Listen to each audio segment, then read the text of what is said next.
Hola, buenas tardes compañeros y maestra, espero que todos se encuentren muy bien. Nosotros somos el equipo número 5, el cual está constituido por Junuen, Daniel Arellano y yo Elizabeth. Nosotros les vamos a hablar acerca del periodonto de inserción, el cual se encarga de sujetar y anclar al elemento dentario. Este está constituido por 3 unidades, el cemento, el ligamento periodontal y el hueso alveolar. Cada uno de nosotros hablará sobre una de ellas. Yo les hablaré acerca de algunas generalidades de este periodonto y sobre el cemento.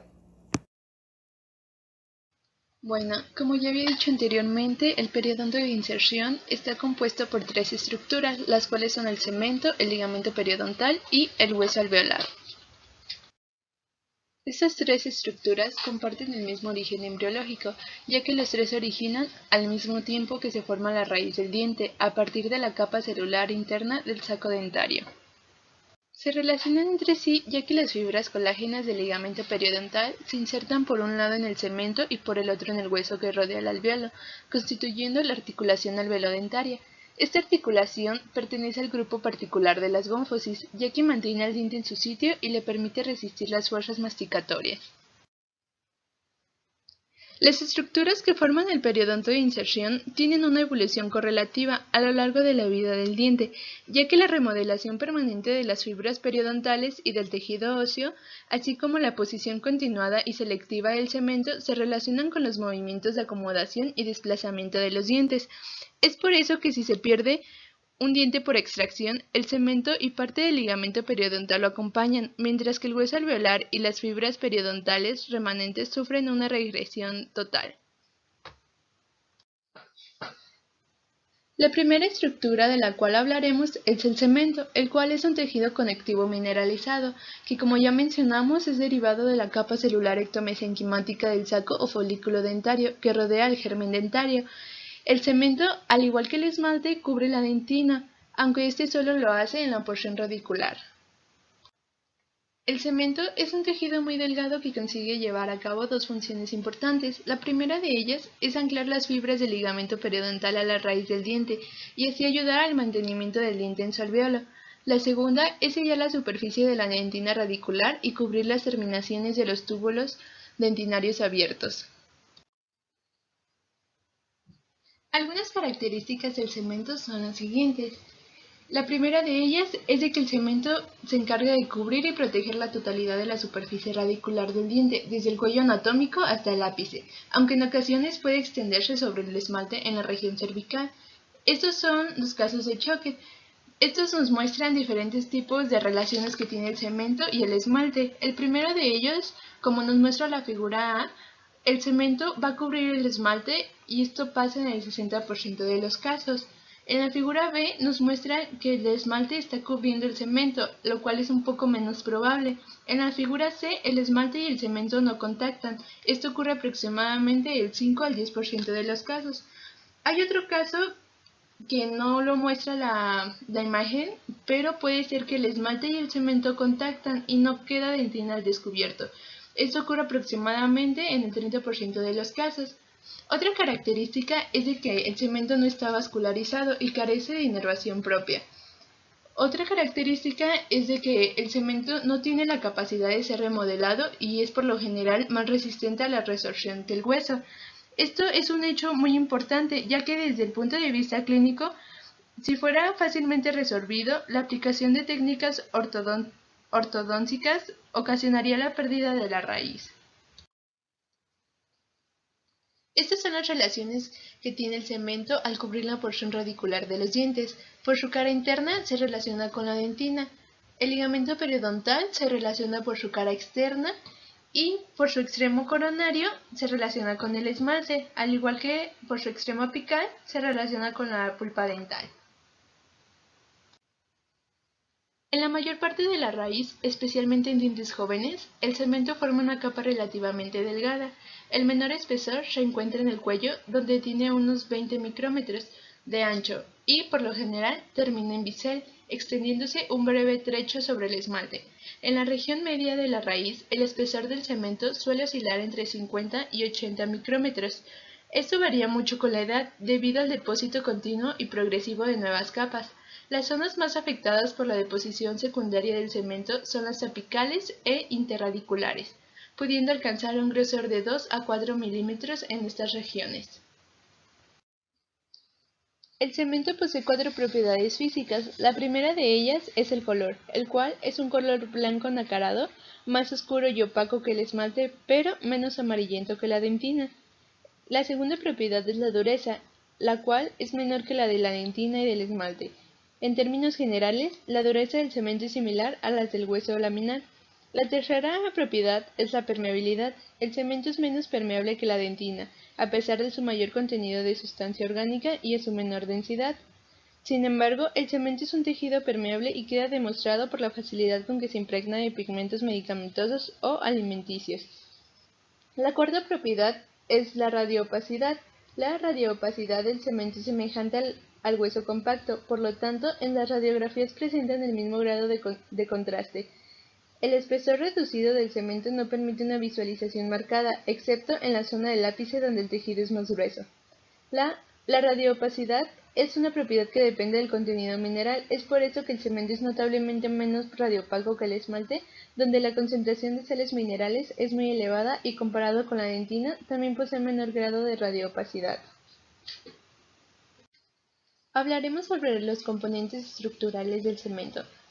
El cemento está constituido principalmente por dos tipos de células, los cementoblastos y los cementocitos, y por una matriz extracelular. Los cementoblastos son células que se encuentran adosadas a la superficie del cemento, del lado del ligamento periodontal. Estos cementoblastos pueden encontrarse en estado activo, que con el microscopio óptico se observan como células cúbicas muy basófilas, o en estado inactivo, que aparecen aplanados con núcleo de heterocromatina. En las raíces en desarrollo suele haber una capa continua de cementoblastos activos en toda su extensión. En cambio, en los dientes con raíces completamente formadas se encuentran cementoblastos activos a partir del tercio medio o solo en el tercio apical, es decir, en las zonas donde hay deposición de cemento secundario. Entre los cementoblastos activos y el cemento mineralizado existe una delgada capa de sustancia cementoide, cemento inmaduro o precemento, que representa la deposición más reciente de matriz orgánica donde aún no se han precipitado las sales minerales. El cementoide aparece eosinófilo en preparaciones teñidas con hematoxilina y eosina y está atravesado por fibras del ligamento periodontal. Con el microscopio electrónico, los cementoblastos formativos presentan núcleo excéntrico de forma irregular, con uno o dos nucleolos, abundantes mitocondrias, retículo endoplasmático rugoso y aparato de Golgi bien desarrollado. Los cementoblastos presentan menor cantidad de retículo endoplasmático rugoso, pero un mayor número de mitocondrias. La función principal de los cementoblastos es sintetizar tropocolágeno que formará las fibras colágenas intrínsecas y proteoglicanos o glicosaminoglicanos para la matriz extracelular. Ahora hablaremos sobre los cementocitos. Estos no son más que los cementoblastos que quedaron incluidos en el cemento mineralizado. Estos se alojan en cavidades denominadas cementoplastos o lagunas. En cortes histológicos preparados por la técnica de desgaste, donde se observa únicamente materia inorgánica, los cementoplastos y los conductillos calcóforos que emergen de ellos aparecen negros al microscopio óptico, ya que quedan ocupados por aire. Las zonas que rodean al cementoplasto presentan mayor mineralización de la matriz que aquellas que se encuentran alejadas. En preparados descalcificados se observa que los cementocitos son células ovoideas con su eje mayor paralelo al eje longitudinal de la raíz y su eje menor perpendicular a la misma. El cementocito típico presenta entre 10 a 20 prolongaciones citoplasmáticas que emergen del cuerpo celular, pudiendo llegar a medir entre 20 y 30 micrómetros de longitud. Estas prolongaciones, que se extienden por los canalículos o conductillos calcóforos, pueden ramificarse y establecer contacto con las prolongaciones de otros cementocitos vecinos. La mayoría de las prolongaciones tienden a dirigirse hacia la superficie externa en dirección del periodonto. Aun aquellas que nacen de la cara opuesta del cementocito dan un recorrido curvo para dirigirse al ligamento periodontal, ya que dicho ligamento es la fuente de nutrición del cemento. Los intercambios metabólicos son muy limitados a través del sistema de conductillos, ya que se vuelven menos eficientes con la edad a medida que aumenta la distancia entre los cementocitos y la superficie radicular. En general, los cementocitos poseen un núcleo pequeño y pigmótico y citoplasma acidófilo. Esto quiere decir que se desarrolla bien en entornos ácidos. Con el microscopio electrónico de transmisión se comprueba que presentan escasos desarrollo de orgánulos citoplasmáticos. El retículo endoplasmático rugoso tiene cisternas dilatadas y hay pocas mitocondrias. En el cemento, aparte de los cementoblastos y los cementocitos, existen otras células en las cuales se puede observar amplias cavidades de contornos irregulares que contienen varios cementocitos o bien varias células sin prolongaciones que son restos epiteliales de malases. Estas formaciones se conocen como lagunas encapsuladas. Otro tipo de células que pueden hallarse en relación con el cemento son los cementoclastos u odontoclastos, los cuales tienen capacidad de resorción de los tejidos duros. Se localizan en la proximidad de la superficie externa cementaria y presentan características comparables a los osteoclastos. En condiciones normales, estas células están ausentes en el ligamento periodontal, puesto que el cemento no se remodela. No obstante, los cementoclastos aparecen en ciertas patologías, como también durante la resorción radicular de los dientes deciduos o en casos de excesivo movimiento dental ortodóntico, especialmente cuando se utilizan aparatos fijos. La matriz extracelular del cemento está formada aproximadamente del 46 a 50% de materia inorgánica, 22% de materia orgánica y 32% de agua. Su principal componente inorgánico está representado por fosfato de calcio, que se presenta como cristales de hidroxiapatita. Dichos cristales son de menor tamaño que los del esmalte y la dentina. Así como encontramos fosfatos de calcio, hay también carbonatos de calcio y oligoelementos, entre los que podemos mencionar sodio, potasio, hierro, magnesio, azufre y flúor. La disposición que tienen los cristales de hidroxiapatita es muy similar a las del tejido óseo, ya que se alojan dentro de las fibras colágenas como entre ellas. Al microscopio electrónico de transmisión se presentan como trazos electrónicamente densos, alargados, finos y paralelos al eje longitudinal de las fibras colágenas. Estos cristales son más delgados en la superficie y aumentan de tamaño hacia las capas más profundas del cemento.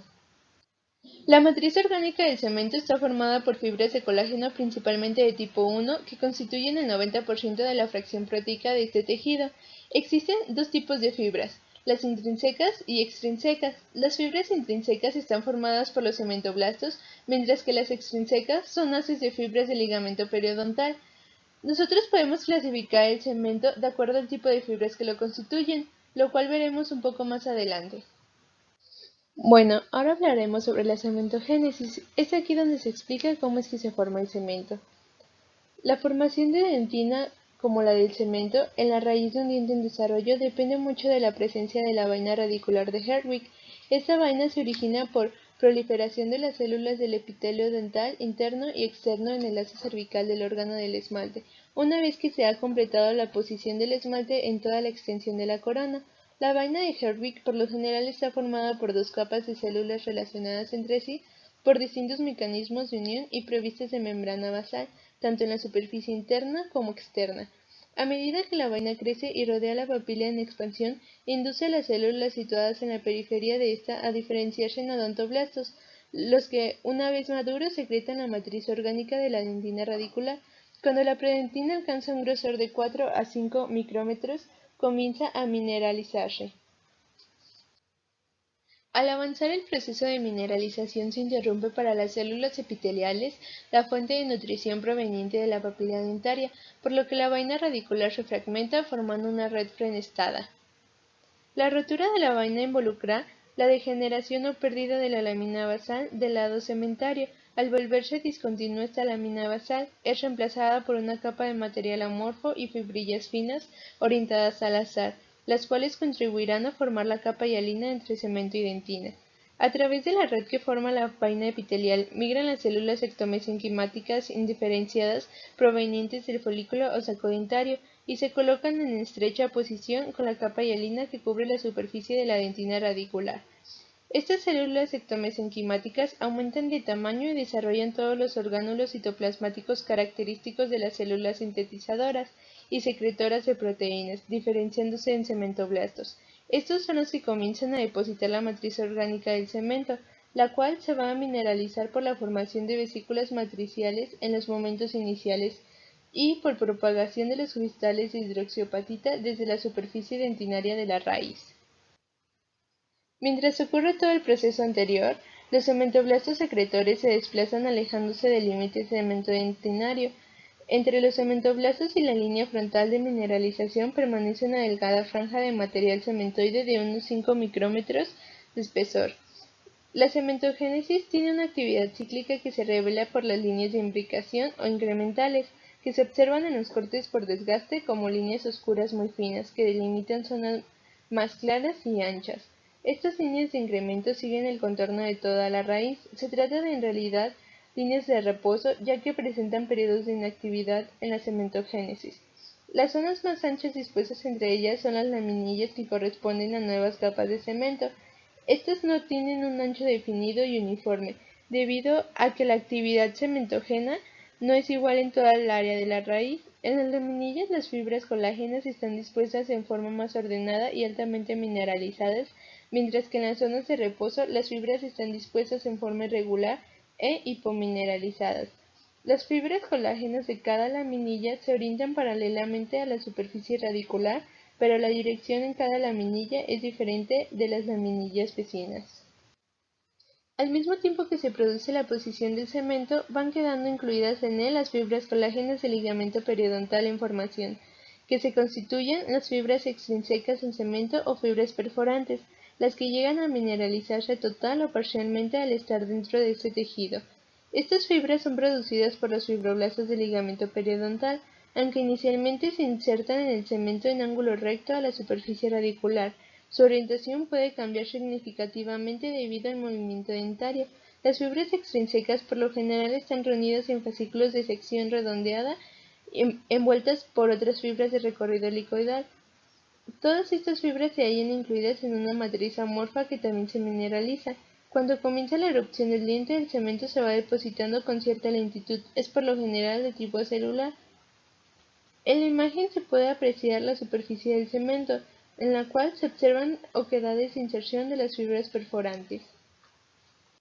Finalmente, una vez que el diente entra en oclusión, en los dos tercios apicales de la raíz continúa formándose cemento celular o secundario. Esto se trata de un mecanismo de cementogénesis rápido, por lo cual el tejido formado posee una elevada proporción de fibras colágenas y cementoblastos incorporados en su matriz. Estos últimos reciben ahora el nombre de cementocitos, ya que quedaron incluidos en el cemento mineralizado y ahora permanecen alojados en cavidades llamadas cementoplastos. A continuación se muestran los dos tipos de cemento que existen. El primero de ellos es el cemento fibrilar, el cual consiste en el cemento celular o primario y en el cemento celular o secundario. El segundo de ellos es el cemento afibrilar. Como ya había mencionado, tanto el cemento celular como el acelular se consideran dentro del cemento fibrilar. Más adelante se hablará más específicamente sobre cada uno de ellos. Por el contrario, el cemento fibrilar carece de fibras de colágeno y se presenta con cierta frecuencia en el cuello. Este se forma a causa de la degeneración precoz del órgano del esmalte, lo que provocaría la formación de cementoblastos que secretarían cemento afibrilar.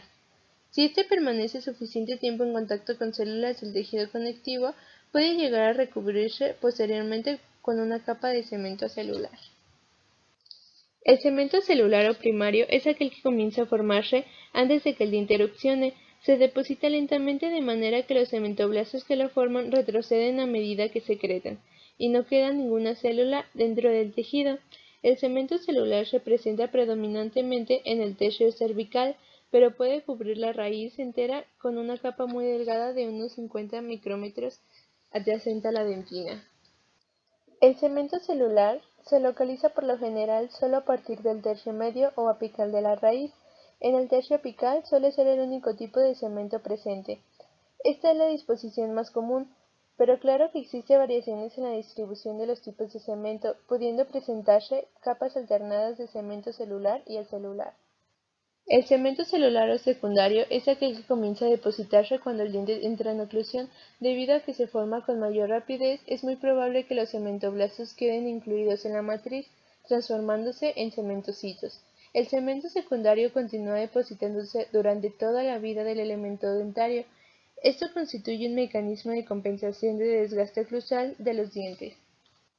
A diferencia del cemento celular, posee mayor proporción de fibras intrínsecas. Estas representan el 60% del colágeno de la matriz. Los haces que forman el sistema de fibras extrínsecas están separados y rodeados por el sistema de fibras intrínsecas. Generalmente, solo la periferia de la fibra perforante está calcificada, su parte central no se mineraliza. En el cemento celular son más notorias las laminillas y las líneas incrementales hipomineralizadas, a lo largo de las cuales se ubican los cementocitos, que representan la característica distintiva de este tejido. A medida que aumenta el espesor del cemento, van quedando incluidas en él porciones cada vez más extensas de fibras extrínsecas, pero la zona de importancia funcional para la fijación del diente siempre está representada por las capas del cemento más superficiales, o sea, las que se han formado más recientemente. La conexión cemento-dentinaria es aquella que se encuentra entre el cemento y la dentina, la cual es muy firme. Es muy sencillo diferenciar estos dos tejidos ante el microscopio óptico. Sin embargo, lo que es muy difícil es precisar el límite que hay entre ellos, debido a que hay una delgada capa radiopaca del lado cementerio que tiene unos 10 micrómetros de espesor y que en el microscopio aparece prácticamente amorfa.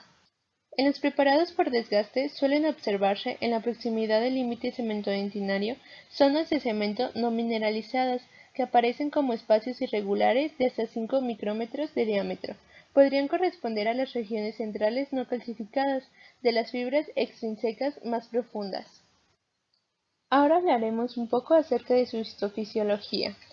Bueno, las características estructurales del cemento y su ubicación permiten que éste desempeñe numerosas funciones. Las más significativas son las siguientes. Número 1. Proporcionar un medio de retención por anclaje a las fibras colágenas del ligamento periodontal que fijan el diente al hueso alveolar. Esta es una función primaria y básica ya que el cemento forma parte de la articulación alveolodentaria. Número 2. Controlar el ancho del espacio periodontal. El cemento se deposita de forma continua durante toda la vida, especialmente en el tercio apical. Esta deposición es necesaria para el desplazamiento mesial y la erupción compensatoria de los dientes por el desgaste oclusal. Las nuevas capas del cemento recubren a las anteriores, funcionalmente envejecidas y hacen posible el mantenimiento de un apropiado sistema de fijación. Número 3. Transmitir las fuerzas oclusales a la membrana periodontal. Las fuerzas oclusales que se generan en el impacto masticatorio inciden en el cemento. En él se producen modificaciones estructurales por dichos impactos, que, al crear tensiones sobre las fibras del ligamento periodontal, se traducen en el cemento en fenómenos de cementogénesis del tipo laminillar. Número 4. Reparar la superficie radicular. Cuando una raíz sufre una fractura o resorción, puede ser reparada en el depósito de nuevo cemento. Número 5. Compensar el desgaste del diente por la atrición. Con la edad el diente sufre un desgaste de esmalte e inclusive de dentina, lo que provoca un acortamiento de la corona anatómica. Para compensar este desgaste coronario se produce un aumento del largo radicular por una cementogénesis en la zona del ápice del diente.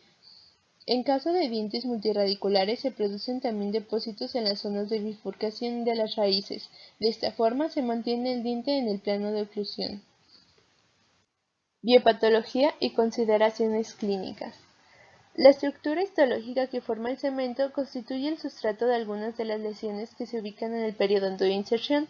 La primera anomalía de la cual vamos a hablar es la hipercementosis, que es la formación excesiva del cemento que se desarrolla generalmente en el tercio apical o medio del mismo. Cuando la hipercementosis es focalizada se denomina cementículo y puede encontrarse incluida o adherida al cemento o libre en el propio ligamento periodontal. Cuando la hipercementosis es muy regular o muy extensa, puede causar anquilosis y representar una complicación en la extracción dentaria. Con la edad, el cemento puede también quedar expuesto por migración del epitelio de unión o descenso de las apófisis alveolares, lo que determina una recesión general de la encía y exposición del cemento al medio bucal. Al quedar este cemento expuesto a la cavidad bucal, pueden producirse sensaciones dolorosas al frío, a los ácidos o al instrumental del profesional. Eso se denomina sensibilidad cervical o hiperestesia del cuello y es debido al escaso espesor del cemento, sobre todo en la zona cervical. Además, puede producirse en esta zona caries cervicales, que por lo general son extensas en superficie y relativamente poco profundas. En caso de enfermedad periodontal, el cemento es afectado de diversas maneras debido a la exposición al medio bucal y a las toxinas bacterianas. Entre las enfermedades existe una patología neoplásica no muy bien conocida que se relaciona con los elementos celulares presentes en el cemento. Destaca el tumor denominado cementoblastoma, que tiene su origen en los cementoblastos. El cementoma verdadero o cementoblastoma es un tumor benigno odontogénico. La lesión surge del elemento del ligamento periodontal y contiene colágeno, fibroblasto, hueso y cemento.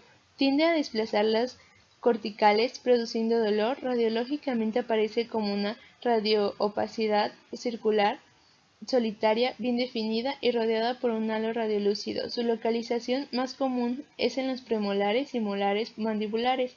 Rara vez lo podemos encontrar en el maxilar.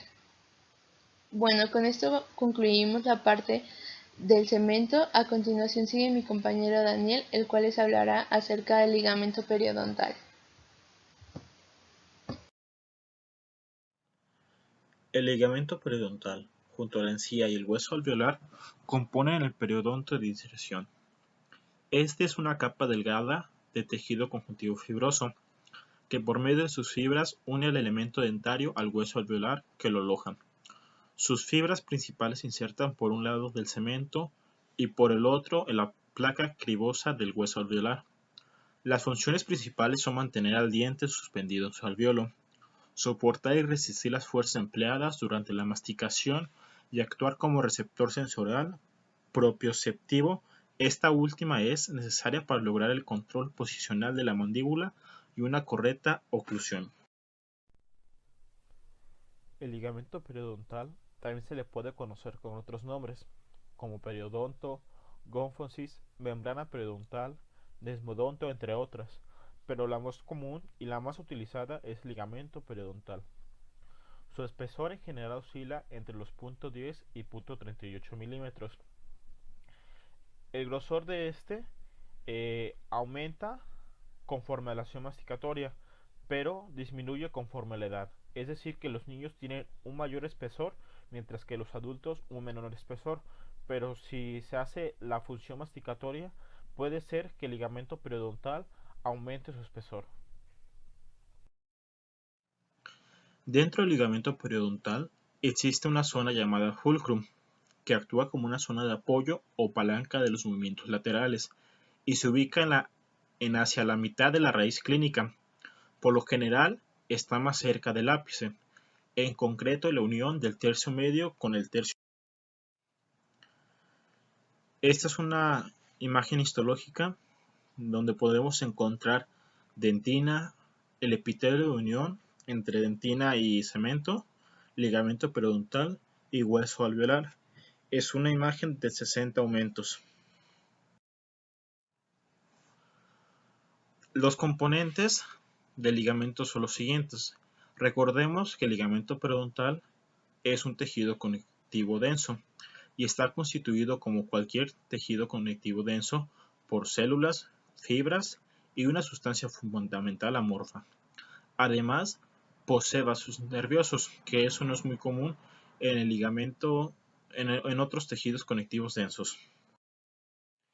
Las células tienen el siguiente tipo de células: células formadoras, fibroblastos, osteoblastos y cementoblastos; células resortivas, que son osteoclastos y cementoclastos; células defensivas, que son macrófagos, mastocitos, entre otras; células epiteliales de Malacés y células madres ectomesenquimáticas. Los fibroblastos es la célula que produce la sustancia del tejido conectivo, incluido el colágeno, los proteoglucanos y la elastina. Tiene un elevado porcentaje en el ligamento. Se debe al alto grado de recambio que experimenta el tejido periodontal, pues los ácidos de colágeno que lo forman se remodelan, eliminan y reemplazan de modo constante. Los fibroblastos son una de las células que se encuentran en mayor cantidad en el ligamento periodontal. Los osteoblastos son células que se encuentran en el ligamento cubriendo la superficie periodontal del hueso alveolar. Existen dos tipos funcionales de esta: los activos, que sintetizan continuamente láminas óseas, y los inactivos o de reserva, que se activan por distintos estímulos.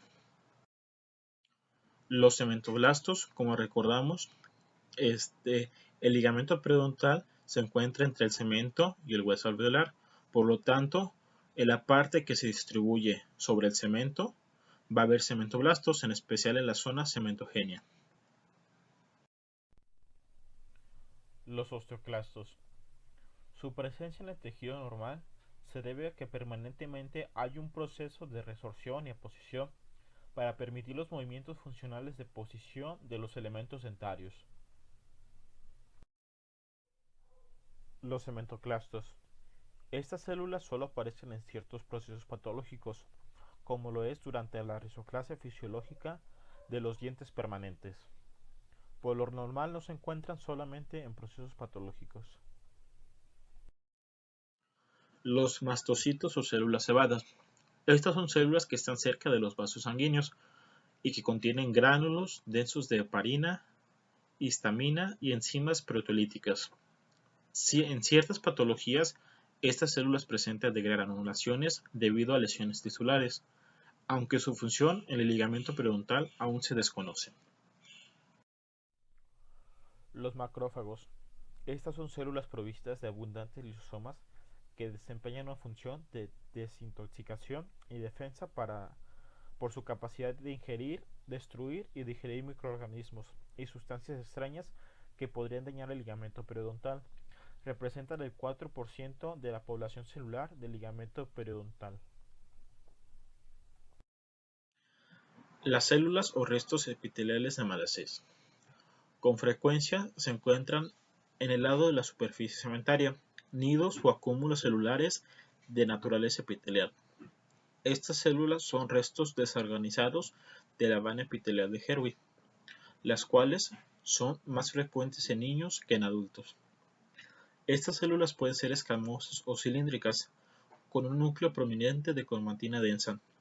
Como las células no funcionales generalmente desaparecen, su persistencia, sin embargo, indicaría que no son totalmente inactivas y que podría tener una función que aún es desconocida.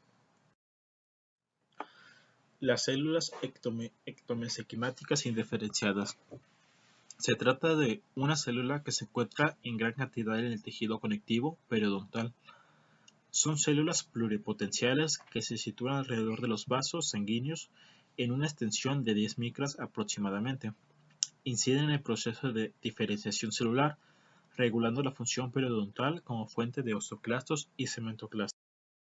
Otro componente, además de las células que tiene el ligamento periodontal, son las fibras. Entre los distintos tipos de fibras se encuentran las colágenas, reticulares, elásticas, oxitalánicas y de eulanina. Las fibras colágenas representan la mayor parte del componente fibrilar, constituidas por colágeno tipo 1, el cual es el más abundante, tipo 3 y tipo 5. Las fibras colágenas, hay grupos de fibras con dirección definida que se les denomina fibras principales, y hay otras que existen también que se denominan fibras secundarias dispuestas desordenadamente entre las principales. Los grupos de fibras principales son los siguientes: grupo cresto-alveolar u oblicuos ascendentes, grupo horizontal o de transición, grupo oblicuo descendente, grupo apical y grupo interradicular. Aquí podemos observar el distinto grupo de fibras que se encuentran en el ligamento periodontal: oblicuos ascendentes, de transición o horizontales, interradiculares, oblicuas descendentes, horizontales y apicales. Estas normalmente reciben el nombre por la forma que están acomodadas o por la parte en la que están ubicadas. Grupo cresto-alveolar. Se extiende desde la cresta alveolar hasta junto por debajo de la unión cemento-adamantina. La función de este grupo es evitar principalmente los movimientos de extrusión. Grupo horizontal o de transición. Estas se ubican por debajo del grupo anterior. y corren un ángulo recto respecto al eje mayor de la raíz, desde el cemento hasta el hueso. La función de este grupo es la de resistir las fuerzas laterales y horizontales con respecto al diente. Grupo oblicuo descendente. Es el más numeroso del ligamento. Se dispone en dirección descendente desde el hueso hacia el cemento. Estas fibras son las más potentes y responsables de mantener el elemento dentario en su alveolo. La función de estos es soportar el grueso de las fuerzas masticatorias e evitar los movimientos de inducción. Grupo apical. Irradia desde la zona del cemento que rodea el foramen apical hacia el fondo del alveolo. La porción del ligamento que se encuentra debajo del foramen apical está formado por fibras colágenas delgadas e irregulares, lo que permite la introducción del paquete vasculonervioso hacia la pulpa dentaria. Esta zona se le conoce como espacio indiferenciado de Black. Su función es evitar los movimientos de lateralidad y extrusión y amortiguar los de inducción. Grupo interradicular. Este solo se encuentra en los elementos dentarios con más de una raíz. Las fibras corren desde la cresta del tabique interradicular hacia el cemento, en forma de abanico. La función de los haces de las fibras de este grupo es evitar los movimientos de lateralidad y rotación. Las porciones de fibras principales que están incluidas en el hueso reciben el nombre de fibras de Sharpe, y las insertadas en el cemento se denominan fibras perforantes, retenidas o incluidas, y corresponden a las fibras extrínsecas del cemento. Otro tipo de fibras que se encuentran en el ligamento periodontal son las fibras elásticas, oxitalánicas y de eulanina. Estas son muy semejantes entre sí. Las fibras elásticas son escasas, y las fibras de oxitalán y de eulanina se consideran como fibras elásticas inmaduras. Las fibras de oxitalán ocupan un 35% del ligamento periodontal humano y sigue una dirección característica de axial al diente, con un extremo incluido en el cemento o en el hueso y en el otro generalmente en la pared de un vaso sanguíneo. Su composición química se ha descrito la asociación de colágeno tipo 6 y elastina. Y por último, las fibras reticulares. Estas son muy escasas. Por lo general se hallan formando parte de las paredes de los vasos que irrigan el periodoncio. En estas se detectan el colágeno tipo 3. La sustancia fundamental del ligamento periodontal presenta una elevada porción de protoglucanos. Entre ellos se han identificado los siguientes: hialuronan, coiditrin 4-susfalto, coidotrin 6-susfalto, dermatan-susfalto y heparan-susfalto. El más abundante es el dermatan-susfalto. La composición química de la matriz extracelular varía según los estímulos que tiene el ligamento periodontal. Entre las glucoproteínas adhesivas destaca la ondulina, relacionada con la organización supramolecular de los haces de colágeno, la tenasina, la cual es la orientadora de los movimientos celulares, y entre los protoglucanos de la sustancia fundamental del ligamento periodontal destaca la presencia abundante de decorina, que parece desempeñar un importante papel en la organización del ligamento. La vascularización y organización es una excepción del ligamento periodontal. Está ricamente inervado e irrigado, con un aporte linfático abundante. Las estructuras vasculares y nerviosas están contenidas en el tejido intersticial del ligamento periodontal, que corresponde a porciones de tejido conectivo lazo que se encuentran en las fibras principales.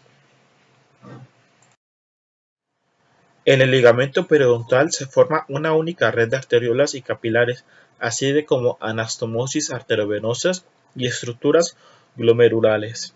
La inervación sensorial del ligamento periodontal proviene de los nervios del maxilar superior y dentario inferior. Ahora hablaremos acerca de su origen y desarrollo. El ligamento periodontal se inicia con el desarrollo de la raíz, pero la estructura definitiva se adquiere una vez que el elemento dentario ocluye con su antagonista. El saco dentario porta el tejido mesenquimático que formará el ligamento periodontal. Durante la etapa eruptiva prefuncional, las fibras no presentan la orientación definitiva, por eso se denomina membrana periodontal. Cuando el elemento dentario entra en oclusión, las fibras forman grupos bien definidos, como ya los vimos, y pasan a llamarse ligamento periodontal. Histofisiología. La función principal del ligamento periodontal es el sostén del diente en su alvéolo y la amortiguación de las fuerzas de oclusión que son distribuidas en el hueso.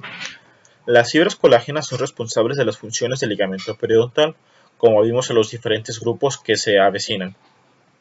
Los mecanismos que aseguran el soporte de las piezas dentarias son la tensión y la comprensión.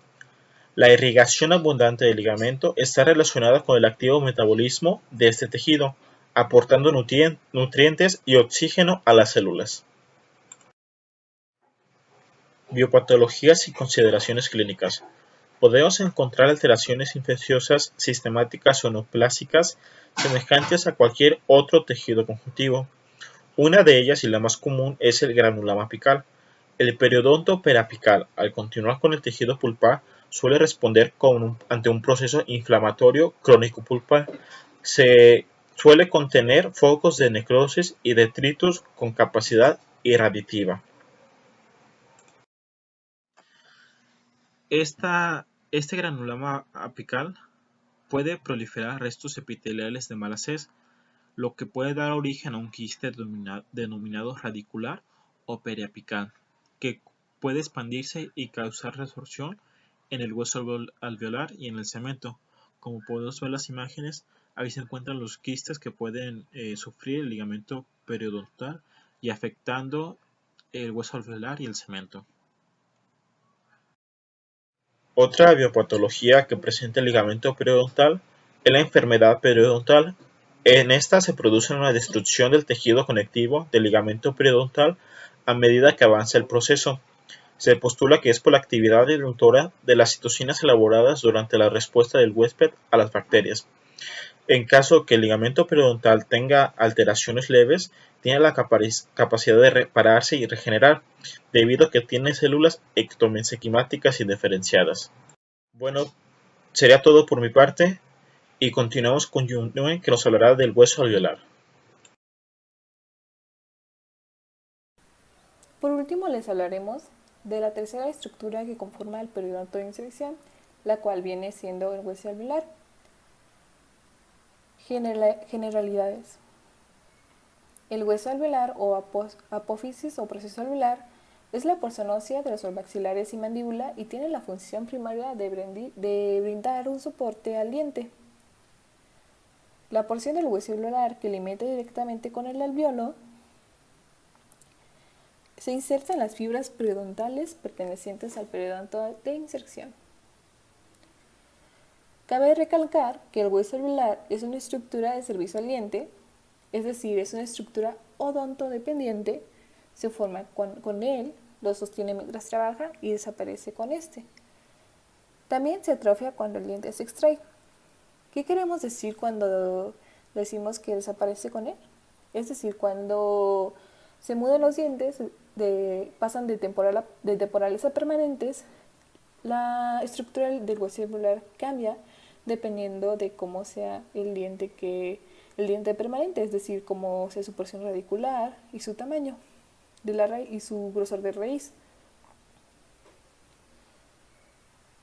En la estructura anatómica del hueso alveolar podemos encontrar los bordes alveolares, los cuales siguen la curvatura respecto a los arcos dentarios, formando los alvéolos que alojan a las raíces de los dientes, y estos pueden ser simples o compuestos con 2 o 3 tabiques internos según su porción radicular, es decir, ya sea unirradicular de una sola raíz, birradicular de 2 raíces o multirradicular de 3 raíces o más.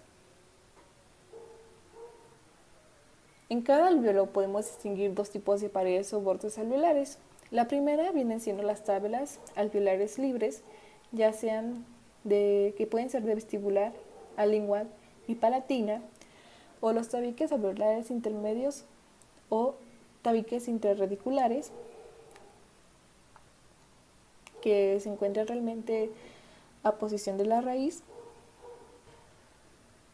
Un dato interesante es que los tabiques irritodentarios siempre presentan una abundante cantidad de tejido óseo esponjoso revestido por dos corticales compactas. Ambas son periodónticas que se encuentran unidas en la cresta del tabique. Aquí en esta imagen podemos observar una porción del arco dentario donde encontramos tejido óseo esponjoso y donde podemos ver que se pueden haber insertado las raíces. Estructura histológica. El tejido óseo que ha formado las láminas compactas o corticales de los procesos alveolares tienen un doble origen. El primero viene siendo origen periodóntico, que crece a posición a partir de las regiones osteogenéticas del ligamento periodontal, y la capa más periférica de la capa periodóntica es de este origen. El segundo viene siendo de origen medular, el cual se forma a expensas de los osteoblastos del tejido medular adyacente. La zona más interna es de este origen. Por ejemplo, en esta imagen podemos observar la compacta periodóntica. Podemos observar su zona más interna y su zona más periférica.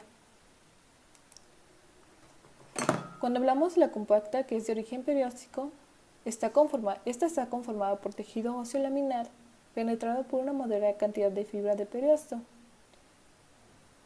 El tejido óseo medular en los tabiques y tablas alveolares es un tejido compuesto por taberculas, espéculas y espacios medulares. Las taberculas están revestidas por endocito y compuestas por tejido óseo laminar con finas fibras colágenas. Aunque las más anchas pueden contener sistema de Hebers, los espacios entre ellas están ocupados por una médula ósea y se clasifican en taberculas de tipo 1, que son regulares, gruesas y horizontales y son típicas del maxilar inferior.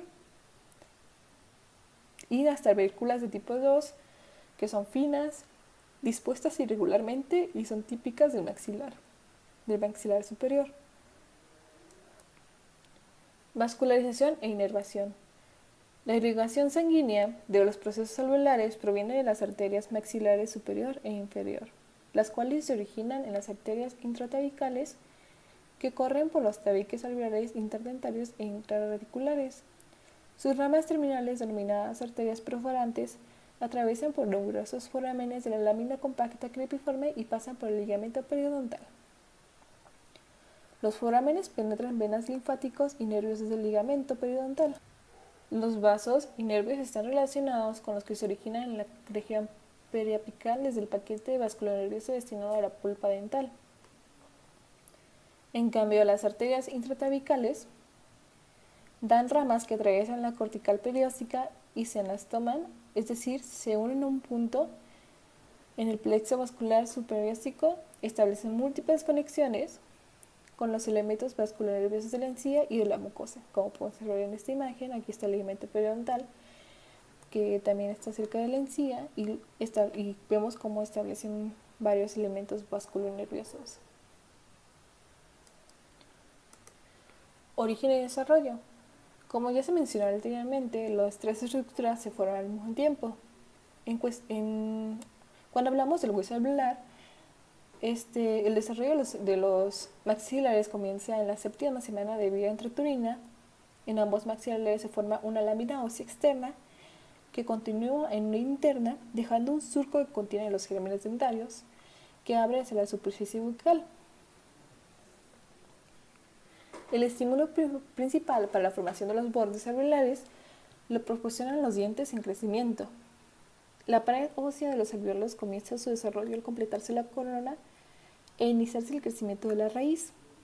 Los osteoblastos pasan por un proceso de osificación intramembranoso que originan trabéculas osteoides que luego se calcifican.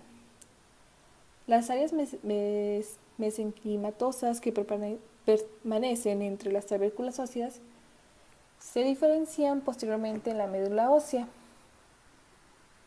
Cuando ya están dispuestas las trabéculas alveolares, desarrollan una raíz elaborada y alcanzan un cierto exposición periférica, hace que se formen capas superficiales del tejido óseo compacto y una capa intermedia del tejido esponjoso. En su formación, están presentes células osteoperiógenas, osteoblastos, osteoclastos y osteocitos. Los osteoblastos depositan en la matriz ósea e inducen la calcificación. Los osteoclastos, que participan en la resurrección ósea, y los osteocitos, que quedan incluidos en la matriz mineralizada. Durante el periodo de reemplazo de los dientes primarios por los secundarios, se produce la restricción de los bordes alveolares de los dientes deducidos y se originan otros nuevos para alojar las raíces de los dientes permanentes, como ya se había mencionado antes. Es decir, que cuando los dientes primarios pasan a secundarios, la porción de los alvéolos cambia dependiendo de la estructura de las raíces que posee el diente secundario, de su grosor y tamaño. Fisiología del hueso alveolar. Los dientes se alojan en los alvéolos y es por medio de las fibras periodontales que se fijan en ellos.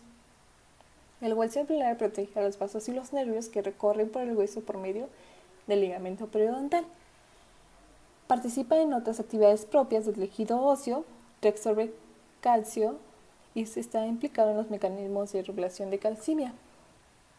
De igual forma, el hueso alveolar posee una unidad remodeladora donde los osteoblastos y osteoclastos trabajan en conjunto para poder cubrir esa zona que se haya atrofiado, por ejemplo cuando pasa una extracción, para poder cerrar ese espacio, pero no de una manera igual cuando estaba el diente, es decir, se calcifica. Cabe destacar que en la infancia la médula ósea esponjosa del hueso alveolar participa en la formación de los elementos de la sangre. Biopatología y consideraciones de las clínicas del hueso alveolar. Una viene siendo la biopatología de periodonto, que es enfermedad periodontal, y las otras pueden ser las que se originan mediante los cambios que podemos aplicarle a realizar una extracción, a lo que sucede con la edad y todo eso. Bueno, cuando hablamos de la biopatología de periodonto, en el hueso alveolar pueden generarse neoplasias, que son pequeños tumores, como el osteoma, el osteosarcoma y algunas leucemias. En esta imagen no es precisamente todo del hueso alveolar, sino del mandibular periférico, donde podemos observar un osteoma, que es como un absceso, un tumor en la mandíbula. Acá es una imagen de leucemia en edad pediátrica y podemos observar cómo cambia el color del paladar. Hablaremos de las biopatologías y consideraciones clínicas que suceden principalmente con la edad o con algunos tratamientos, como es la osteoporosis, la cual afecta al mecanismo del hueso alveolar y sucede principalmente en las mujeres que están pasando por la menopausia, el desplazamiento hacia mesial debido al desgaste de las superficies de contacto. Esto sucede por la edad, al estar masticando alimentos o masticar cosas que no son comestibles, por ejemplo, estar masticando mucho palitos de madera, popotes o tapas de las lapiceras. De igual forma, los movimientos ortodónticos entran entre una de las consideraciones clínicas del hueso alveolar. Estos llegan a causar una resorción en los movimientos de tensión que se aplican en los dientes, causando que se puedan hacer un poco más pequeñas las raíces de los dientes, modificando a la estructura del hueso alveolar.